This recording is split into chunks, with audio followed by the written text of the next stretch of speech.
Yeah, good evening and welcome once again, tonight to the analysis, understanding the 1914 amalgamation document.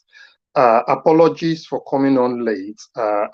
We actually started at 8, and for some obvious reasons, the network just took us out, so we had to log in back again. So, real apologies. I'll try and cram so many things in today because of our time, but I will not take off any information that is very useful. And don't panic if we can't get everything in today. We'll be back again on Monday to continue from wherever we stop. So briefly, I'll just go quickly to where we started from. So this is episode 4. So in episode 1, we looked at the prelude to 1900. So we looked at 1825, from when Britain sent in the naval vessel to southern Nigeria, and they came in the name of trading, and then they had a treaty with Oba Dosumu, who had a fight with Oba Kosoko at that time. So in 1861, Britain started colonizing Lagos. So we fast forwarded to 1900, when the southern and the northern Nigeria became a protectorate. So we talked about that in episode 1. You could go back and watch us on those episodes. So in episode 2, we talked about the introduction, the difference between the north and the south, the ethnography, the climate, the religion, and so forth and so on. And then last episode on Monday, 2 days ago, we talked about the amalgamation itself and the reason for divergence. So we're still going to look at that reason for the divergence. So we're going to continue. If you have the documents, you can go over the document. You could print it. I've printed it for easy reference. Or if you're good on watching it on your screen, you could go through your screen and follow as we go along. So 1914, Nigeria has been amalgamated. We now have the South and the Northern Protectorate, but some things did not meet. Some things did not meet. So I'm going to start from page 11 today, page 9, item 11 or section 11, which was the duties of the governor. I know I went through that in the last episode, but I'm just going to go there, but I'll be brief about that. So the duties of the governor was to direct the policy. So he was to set the policy of how the country should be governed. Now, the duty of the governor. So I explained last on Monday that the governor, who is Lugard at this time, you could use a designate. So prior to Lugard coming to Nigeria as the governor general, what we've always had was commissioner. So we had commissioner in the south and commissioner in the east. So the last in the north. So the last commissioner we had in the south was Egerton, who refused that the two protectorates should be merged. But because of the finances that was draining the colonial office, they had to call Lugard to merge it. So what Lugard now did was, Lugard set it up in a way that we had two lieutenant governors. So basically 2 deputies. So if you imagine it that in Nigeria today, we can have 1 president and 2 vice presidents. So the 1 vice president will be in the south and the other will be in the north. Or just like we had in the region, we had 1 premier, 1 prime minister, and we also have 3 premiers. So we have premier of the northern region, premier of the west, and premier of the east. So what Lugard now did was, it gave those deputies enough powers that they don't need to refer to him. They only refer to him on things that affect Nigeria as a whole, but not their region. So, for instance, the governor of Lagos State cannot talk in matters that affect Ogun State. So anything that happens to Ogun State, the governor of Lagos State can only support or provide maybe advice, but he cannot, he has no jurisdiction over what happened. So, but the governor has jurisdiction over everything. It's just nuances because of the name, because we've shifted from the names we used before when the British were here and what we are using now, because we're now using the presidential system, which is the. So what Lugard did was he had a political assistant, which senior. Now, what this political assistant did for him was the political assistant liaised with the deputies. So liaised with the deputy in the south and deputies in the north. But then he now had a private secretary, which is like a junior staff. So they do the admin, the office, and make sure things are flowing the way it should go. So, and then he also had a central secretariat. So he established a central secretariat. Meanwhile, this was in Lagos. Now, you know, the Lagos issue was peculiar because Lagos came from a state of colony rather than protectorate. It was in 1906 that the colony of Lagos and the Southern Protectorate were amalgamated together. Now, even at that, the boundary was not clear. The boundary was not clear because when Southern Nigeria was amalgamated with Lagos, the capital was still Lagos. So we had three districts in the south. So the districts were first west, east, and then Lagos. So I will explain it further when we get to the roles of the lieutenant governor, which is where we're going now, which is number 12. So Lugard said he recommended that the administration for the north and the south, they should not meet. And he did it rightly so because of the history of the protectorate. He said the northern government only came into being in 1900, whereas as a result of the colony in the south, we had been under British rule since 1861, and then 1897 in Benin and some other parts of. So, and then he described the landscape of the north, which is 255,700 square miles, but has a population of 9 million. And I told us that Ilorin and what's it called? We are the same population. Ilorin and Kaba, which is to Kogi State, we are part of the north, even though they were Yoruba speaking population. And then the south, the whole of the south, we were 76. We had 76,700 square miles, but we had a population of close to nearly 8 million. So the population of the south was not far off from the entire north. So, and then the population of Lagos, which was not added, the population of Lagos at that time was 154,000 people. I'm going to go through the population so that we see, although there were some assumptions, you know that there were some assumptions. So if I tell you the population is 300, now it could be less, it could be 299 or 301 or 305, but that's just nuance. So he now went on to the duties of the lieutenant governors, which are his deputies, and the central department.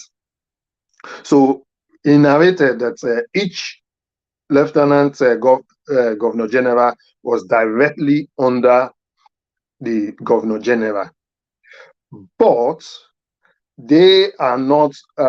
He described it that they have free power, so they don't need to go back to the governor general to decide matters that are of emergencies. So they can take action on any matter that has to do that is requiring emergency. So it went on to say they could do in their region. So they had things that they were responsible for, which we would go into. Things like the police, the education, health, and some other things. So when he described the population, the northern Nigeria at that time had 13 provinces. And these were the provinces in the north. So we have Sokoto province, we have Kano province, we have Borno province. So east, north, not north central, north, and north west. And then we have Bauchi, we have Zaria, and we have Nupe. Nupe is what we now refer to as Niger State. We have Kotangora, which is also around Niger State. We have Ilorin. I told us he counted Ilorin as part of the north. We have Nasarawa, we have Munshi, we have Muri, and we have Yola. So those were the 13 provinces we had in the north. Now for the south, we had 9 provinces. So I told us we had 3 districts in the south. So the south had 3 districts and 9 provinces. Now, the 3 districts we have is not what we have today as Southwest, South, and Southeast. No. Lagos on its own was 1 district. The rest of Yoruba land with Edo and Delta, we are 1 district. And the remaining part from Onitsha down to Calabar, and even the Cameroons, we are 1 district. So we had 3 districts, and then we had 9 provinces.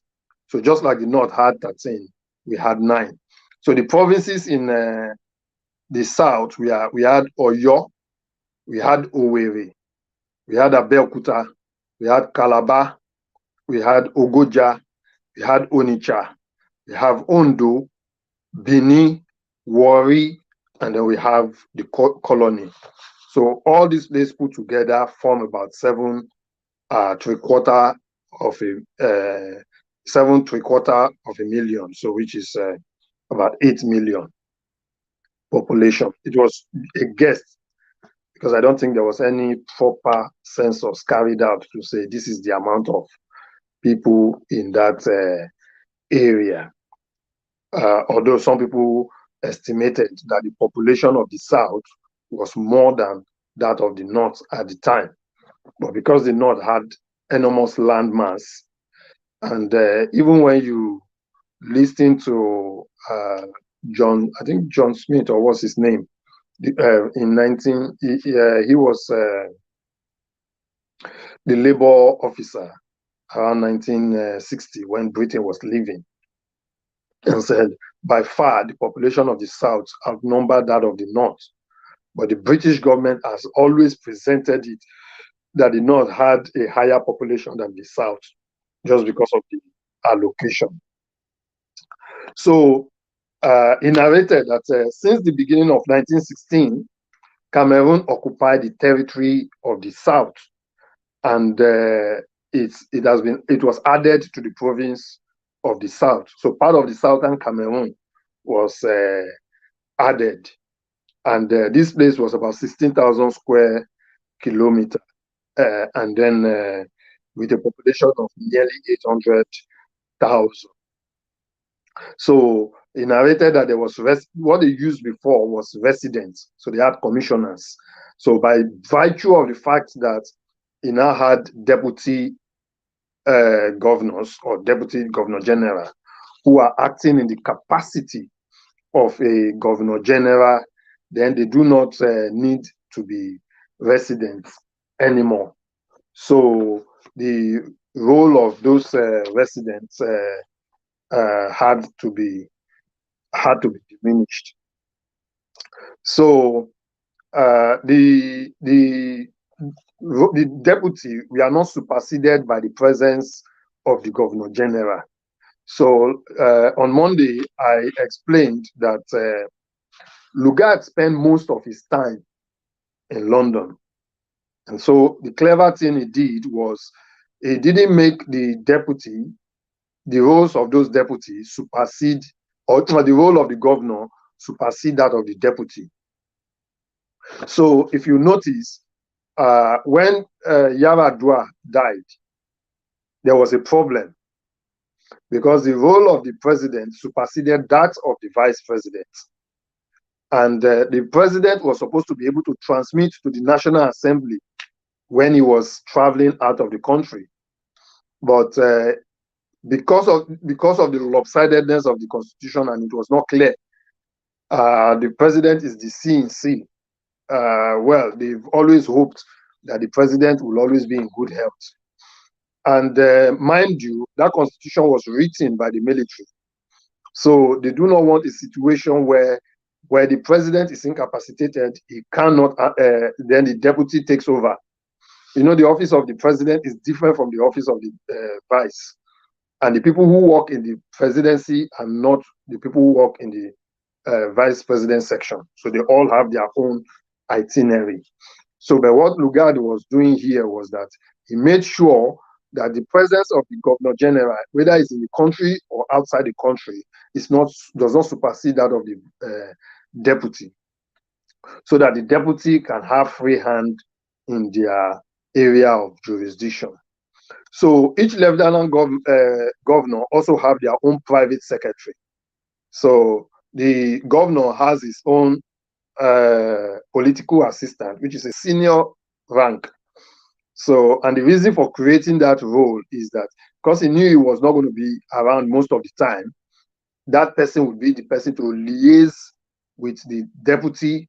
And if there are any secret memo or whatever, they can send it through the political secretary, who would then send a telegraph to the governor general in London. So the roles that the deputies were going to play were going to play political. So the office of medical will be with them, public works, forestry, agriculture, education, police, prisons, and mines. Marine and customs would also be added to it. So and then the customs and the printing, we are then taken to the central government. So now it's more or less like having a devolved government. You have, say for instance, Lagos State. So Lagos State is able to provide electricity for all Lagosians. So if any Lagosian is not having light, you have to go and meet your governor. Although that's not what is in the constitution, but that's the way it's supposed to run. Police, the federal government is not supposed to handle police. So it's the separate district handled their own police. They handle their own education. They handle their own forest reserves. They handle anything that pertains to health and their politics, their education, their prisons, their mining, and everything. So the resources you get in the south is managed by the deputy governor in the south. The resources you have in the north is managed by that in the north. So what did the central government manage? So what the central government managed was railway, because they wanted to catch up with development in the north. So the central government handled, so we're on page 10 now, on item 13. The central government handled legal services, because it has to be one law for the whole country. They handle the military, they handle the audit, by extension, the treasury, they handle the posts, and then they handle the telegraphic services. Now, for all these departments that they had, or the central government handled, they appointed departmental heads. So there was departmental head for the telegraph, there was departmental head for the military, there was departmental head for the treasury. So the treasury was now synchronized to have just one treasury. So they had so what those directors did was those directors liaised with the deputy lieutenant governor. The name is too long. The lieutenant governor general. I just call them deputy for short.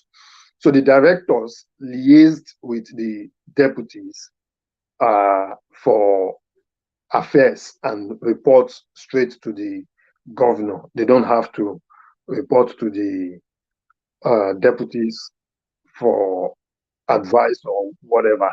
And if they are not, if the directors are not around, then there is a provision for somebody to quickly take over their position in full capacity. So when they are on holiday or they are sick or they died or something. So that's what happened. So reasons for the division. Why did he divide it like this? Why add two countries, separate some things? And so he said different people brought different ideas of amalgamation. So, and he looked at them. He wrote his own proposal. This is Lugard. He wrote his own proposal in 1905, but different people brought different ideas. And he said dividing the country into 4 or 7 units is going to create duplication. And once it creates that duplication, so I've read that the provinces that he highlighted, he said once it creates that duplication, then those lieutenant governors will not have the power that they are supposed to have. And once they don't have that power, then it's difficult for them to exercise the power. So he decided not to create 4 or 7. So what he just did was he just have only 2. And also there was not enough resources, as we would see later on. Last week I explained, or on Monday we saw that the British government was funding the northern government, the northern administration, with about £314,000 every year. And they were spending nearly all that money on providing security alone. So there was no money to build offices. There was no money to hire enough staff. There was no money to do a lot of things that they wanted to do or they could have done. So there was not enough finance to do that. So that's why he just said, okay, let's just have 2 and then let them monitor all the provinces under them. So those he did. So when I'm not going to go much into that because I've explained the reasons for division. So he now talked about the provincial administration and departmental control. So I talked about which is page 11, which I've read out the provinces. So we have 13 provinces in the north and 9 in the south. So he talked about the provincial heads. So it's just like local governments. Like I explained earlier, that the governor of Lagos State do not have power over what happens in Ogun State. Just an example, because all those places were under the same position. But what happened is each province had they call them residents. They call them residents. So the 13 in the north had a resident, and the 9 in the south also had a resident. Now, there was a challenge because the border of Lagos was not properly drawn.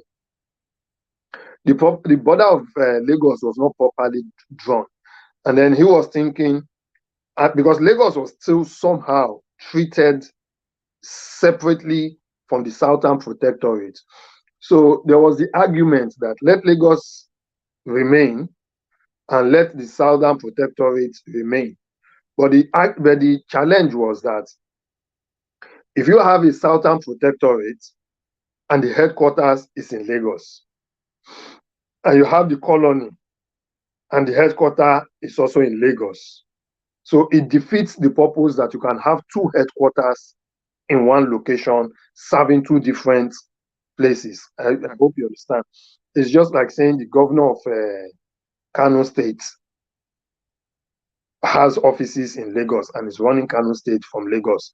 I know some governors do it today, but it's not supposed to be so. It's not normal. So those were the challenges they faced in terms of the amalgamation. So I've read the provinces for us, which I'm not going to read out again. If you have the documents, you will see all those provinces. So he now went on to talk about. In one of those places, he talked about the duties. So the duties of the central government, which is, he said, paragraphs 34, paragraphs 35, and then paragraph 36. So we're quickly going to jump to page 17. No, I think that's page 17 of the document and see what's in those paragraphs. So we're going to jump to page 17 and see what's in those paragraphs, which the central government we are meant to handle.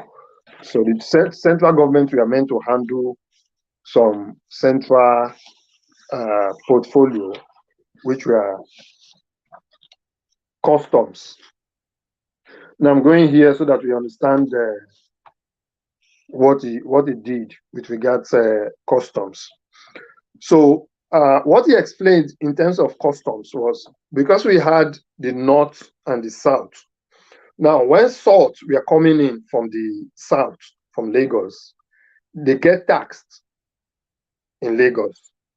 When they get to Ilorin, Jeba, they get taxed again before they go into the north. So by amalgamating these two countries, the customs for the entire region becomes one. Now, there was now a question that how would they settle it between the north and the south in terms of double tax, because it was double taxation. So if they stop taxing them in the north, what would they have to fall back on? So he explained that they had to now, he worked on it about 2 years to see how it can be one custom area rather than multiple custom area that it was before. But there was still problem with regards goods coming in from Libya to the north. And he said they could not police it because it was basically too expensive. So much bribery, so much corruption, and the railway had not developed. So transport was not really too developed to go into much of policing the goods that comes from the north. So those were the reasons they made the custom one unit, so that all the taxes are just done in Lagos, which is the southern part, and then they just left the north. Now, he now talked about marine. Marine was also the central government departments. So for the Marine, what happened was he had to reorganize that one as well. He had to reorganize that one as well. But because obviously the coast is on the southern border, so if there's any Marine department, it has to be in the south. So the Marine department was on the south. There was one in Forcados, which is present day Port Harcourt. You will notice that he didn't use Port Harcourt here. If we go back to page 11, we'll see all the names that he used. He used Ogoja. Ogoja was the name of the swamp in that area, which he bequeathed to Lord Louis Harcourt, who later became Viscount Harcourt. And then, in as much as the two regions had dealt with their own medical affairs separately, they also had director of medical and sanitary services. And he did this more because of the fear of the what's it called? The fear of the sickness that the children, because he said the children had malaria. It's not in this document, it was in a private letter. That's another document, which if we have time, we would look. That one is about 202 pages. So he had the director of medical research. So I'll just go quickly to page 18, which is where we would round up. So he talked about the director of railway and works. But where I would use in rounding up for today, apologies because we didn't come on time, but hopefully on Monday we'll continue from where we stopped. So he had the West Africa Frontier Forces, WAF. So they had to reorganize these troops again. You know, I told us on Wednesday last week that, or on Monday, and I recapped on Wednesday, that they bought, so the British government bought the southern Nigeria for £865,000. So multiply that by 122 pounds. That would be equivalent to what they buy it in today's money. But for the north, they didn't buy the north. I'm going to look into the document further. They didn't buy the north. What happened was that it was a tussle. So there was a continuous fight to claim the north. So they were fighting with the French. So what they did was they had to go into war with the French. They fought for years and years, and it was settled in between 1898 and 1899. So it was settled around May, June. So in 1900, Britain took over the Northern Empire. So the people they used in fighting that war was the West African Frontier Forces, which were brought in from the Ashanti region, which is Gold Coast today, which we now know, which was Gold Coast, but we now know as Ghana today. So the British had a total strength of 174 British officers, 102 British non-commissioned officers, and 4,977 rank and file. So, like, yeah, you know that I'm not going to explain. And then with 440 non-combatants. So they will be involved in supply and resupply if they need any, but they will not be involved in combat. So in all, they had about 5,500 people policing the whole 16 million people. 5,500 military personnel, police, and that was taking close to 280,000 pounds. So out of 314,000, they were spending 280,000 on security. So what was left was just maybe about 40,000. So they could not build, and that's just military personnel just to border that north on its own. And we see the north today is still a very volatile, and it is gulping quite an enormous resources of the Federal Republic of Nigeria. Because policing the north, I don't think it's going to be, except even the north, they need to divide it into 3 different countries, or 4 or 5, so that each people can be on their own. The Sokoto West can be on their own. The Kanuri East can be on their own. The Fulani, wherever they want to be. The Gbagi people can be in the central. Ilorin people can join the Yorubas, which they've always been.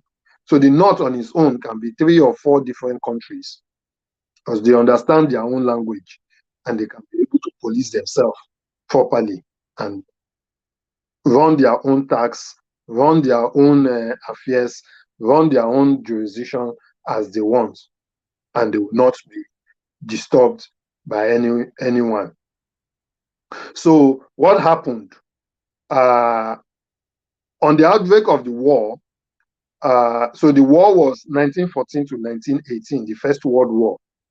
So they had to break the core in Lagos. So most of them were taken to fight in Britain because they were more advanced, they were more, they understand the rudiments of war.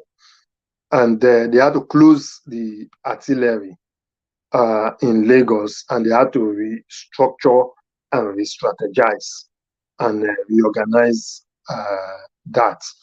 So we're going to go on Monday. We're going to look at what then from now. So we've looked at the roles of the governor, the roles of the deputy governor, and vis-a-vis the provinces, the 13 provinces in the north, the 9 provinces in the south. And we see that Lagos population as at then was a very small, tiny population compared to the enormous population of Lagos today that's even outweigh or outnumber the whole of Nigeria put together. Ondo State today is still about maybe 3 or 4 million. But Lagos State, even as small as it is from Ondo State, has almost 4 or 5 times, if not even 8 times the population of Ondo State. But in those days, Lagos was the smallest. Lagos was just 150,000 people. So we're going to, when we come back on Monday, we're going to look into what really happened. Because whilst this was going on, they were saying the deputy governor has police, this, that. Remember that we had an Oyo Empire, we had an Egba Empire, we still had those empires. They were still there. They only signed treaty with Britain. Britain did not tell them, we are taking over your country. When Nigeria was amalgamated, their consent was not sought. So it was like, we signed a treaty with Britain only for Britain to go and amalgamate us to a country. So there was a problem with Egba, because the treaty Egba signed with Britain made sure that Egba was an independent country. So Egba was like a Lesotho within Nigeria, or the way you would also say Vatican City is within Italy. What did Lugard do to make sure Egba was added to Nigeria? So join me on Monday, same time. Hopefully our technology will not fail us to find out what Lugard did to make sure Egba was conscripted into Nigeria, because Egba was not immediately added to Nigeria on October 1st, 1914. Egba was added to Nigeria later. So join me on Monday and we'll continue the analysis. Thank you, and God bless you.